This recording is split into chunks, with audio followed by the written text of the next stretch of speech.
They say that you should never judge a book by its cover. For the ideal sponger life, I think that saying has never been more true.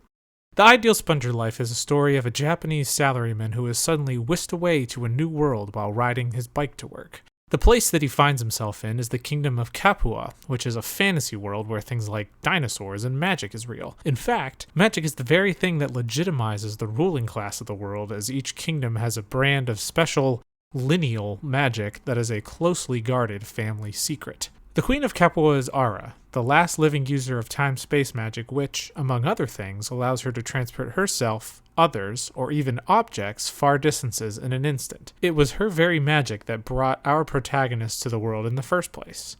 Ara tells the main character he was brought to the world for essentially one purpose and one purpose only, marrying her and producing heirs with the ability to use spatial magic. Capua is just coming out of a protracted war where the royal family of Capua were all but wiped out, thus leaving Ara with the duty of passing on her inherited magic genes to the next generation. Ara then presents Zenjiro with a choice: give up his life on Earth and become her husband, or return back to his life home. It is at this point, just pages into the first chapter, where the seeds of what is great about this series is planted. See, if this was another isekai series, this conversation, if it happened at all, would focus on something like hyping up the protagonist or engineering some sort of lucky sexual situation for the main character.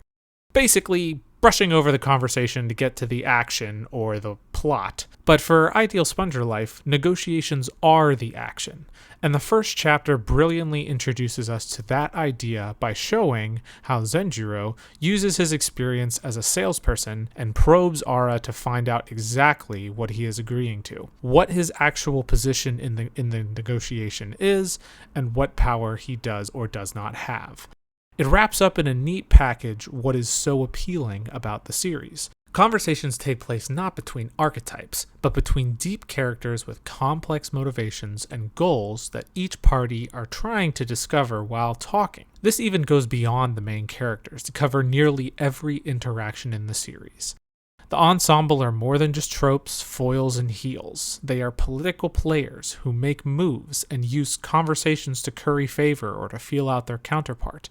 They have motivations, they have goals, they have things that they're striving towards. This gives each speech bubble that much more significance because you are just waiting for a character to slip up and reveal a secret or make a mistake. And the story does a wonderful job of placing its conversations in the context of the broader narrative. The real meat and potatoes of this series is the world politics. What makes this world feel so real is that it is clear just how important the characters, especially the protagonists' actions are to the balance of power of the world.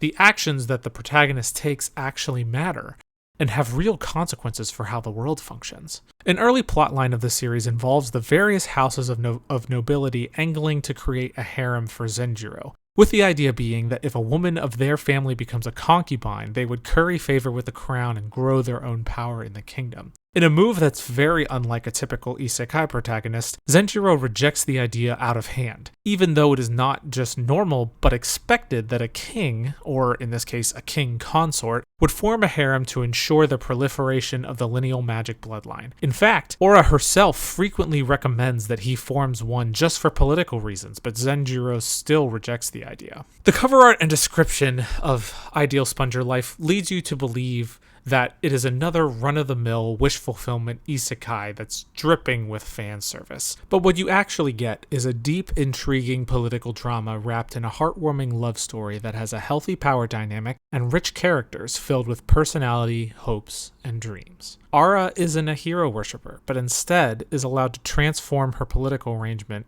into an actual relationship based on love and trust. And Zenjiro isn't an overpowered main character. He certainly does not do a good job at being a sponger. Instead, he proves himself to be a clever debater and conversationalist. And he has his own faults.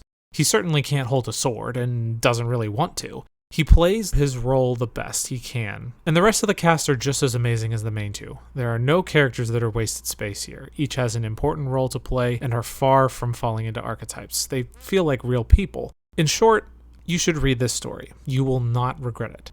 Let me know what else you'd like me to review. Please like the video and subscribe for more spoiler and non-spoiler reviews of manga.